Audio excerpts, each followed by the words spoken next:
This week's episode of Poker Class is sponsored by Collector's Cash, your number one place to go for all your single cards and sealed products. Make sure you check them out after the show at www.collectorscash.com.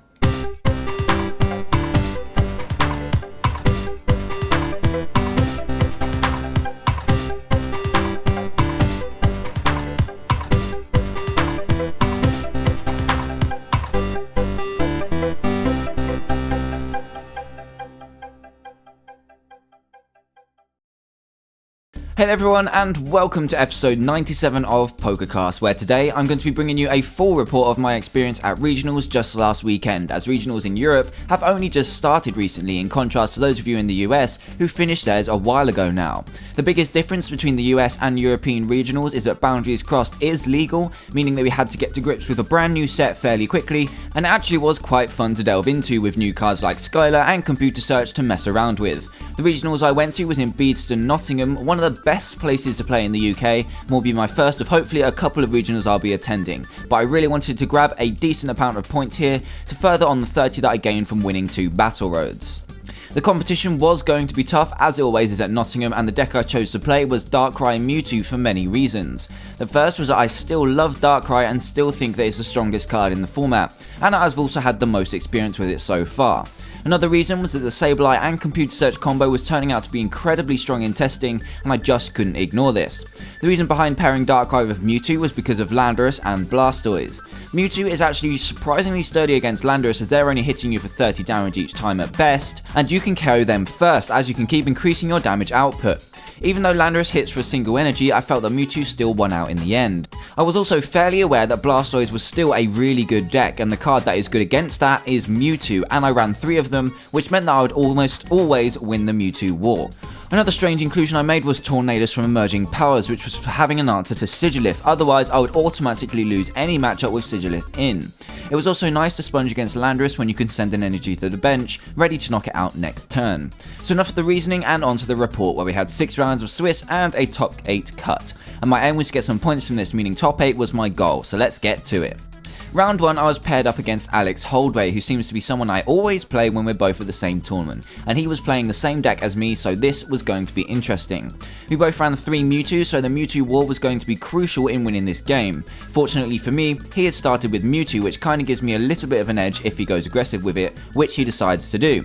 So I search out my own Mewtwo and have the perfect hand to get a 3 energy Mewtwo into play, if I can draw a Computer Search or double colourless off my Juniper for 7. I managed to draw my Computer Search, and on my first turn I have taken down his Mewtwo and gone 2 prizes ahead from the get-go. From here, the game descends into a Mewtwo war, with him forcing me to KO a Sableye so that he could find the return Mewtwo KO. From here, I managed to set up attackers much quicker than him, and I'm able to put him in a position where if he doesn't heal his Sableye, he will lose, and since he didn't run any healing cards, I take my first win with a Darkrai Snipe. Very difficult round 1 game, and feeling good for winning my first. Up next was a guy called Tom Betts, who I hadn't met before, but he knew me from this channel and was a very friendly guy. He was playing Darkrai Terrakion, which did scare me a little bit, but me running Mewtwo made the matchup a little bit easier. The game begins and I get an amazing hand while he's stuck with a single Sableye. I'm 1 card away from the donk with a Mewtwo, so I just attach an energy, do my usual stuff and junk hunt. However, on his turn, he only has a Skylar and all he can do is Confuse Ray, which he hits, but I'm able to still get enough energy on my Mewtwo for the donk. Not the best way to win the game, but it does show the power of Computer Search, as that was the key card that helped me to win so quickly. My next opponent was none other than Ross Gilbert, who I've played against a few times this season already, with the finals of Sheffield Battle Roads being the most recent. He was still playing Ho-Oh, but with 3 Terrakion this time, so I was a bit worried, as I wasn't completely sure how many Mewtwo he ran to see how aggressive I could be with mine. Anyway, he gets a fairly slow start and I'm forced to use my Computer Search early to get a turn 2 Night Spear and start putting damage onto his Terrakions, which is swiftly hitting the field. He is missing a few energy drops and missed 2 Ho-Oh flips in 1 turn, making that turn particularly nice for me, but then he makes up for that by locking in my Darkrai with Stunfisk, and I couldn't hit my switch to get out of it. From here, I'm able to take my 5th prize against a Terrakion with my 2 energy and Eviolited Mewtwo, and I figured he was running low on resources, and without a Mewtwo in play, I thought I was good to win. However, he searches out a Mewtwo and pulls off a double energy switch and regular switch, leaving him needing an energy and his 3rd energy switch to KO my Mewtwo and take the game.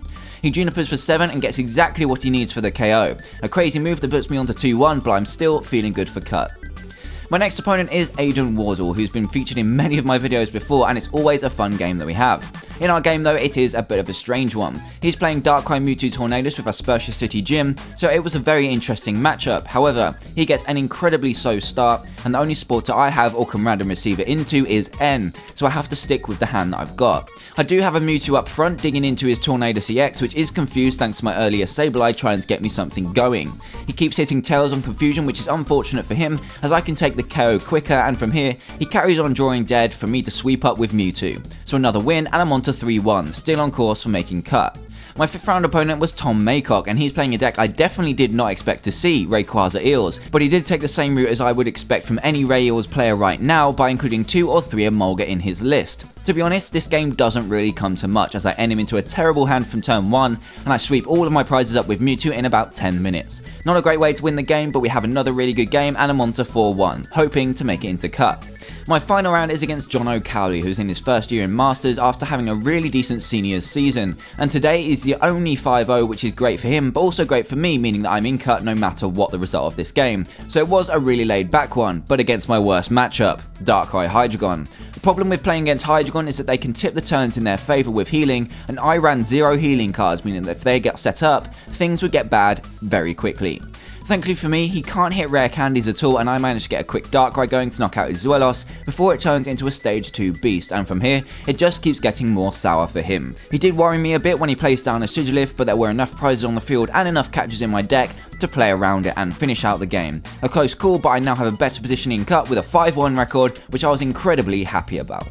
So my top 8 game was against Ollie Fenley, who was playing none other than Darkrai Hydreigon, so I was definitely in for a tough game. However, since we were at the best of 3 stage, I felt that quick Mewtwo's and KOs could be my key to winning the game and moving onwards. Game 1 was about half an hour long, and I didn't want to scoop it as it was very close even though he got a very fast Hydreigon out. We night speared back and forth, and I thought I'd managed to run him out of max potions as he was forced to start with Shaman EX on the bench, meaning I could pick that up any time. However, it turns out he does run 4 max potion, and that is just too much for me to keep up with, and I just lose game 1.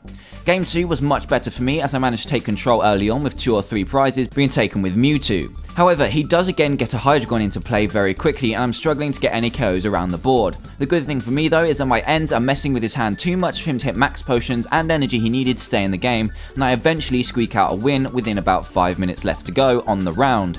Because of the short amount of time remaining, I thought I'd be in good standing to win, as I had a Mewtwo to get some cheap prizes. However, I go for the Skylar on turn 1 and find my computer search prized, which turns my workable hand into a pretty awkward one, as it contains 3 Juniper.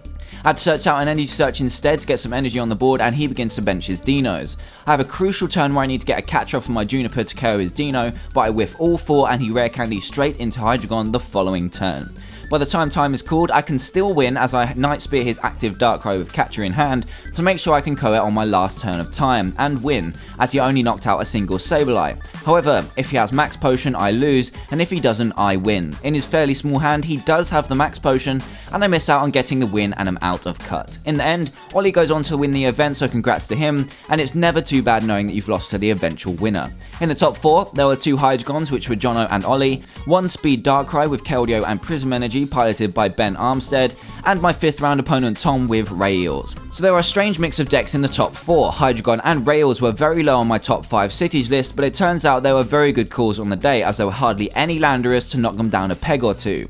In the end, I am very happy with my deck choice, and I'm actually quite enjoying the format right now thanks to cards such as Skylar and Computer Search, and hoping to attend a few cities and another regionals around December and January time.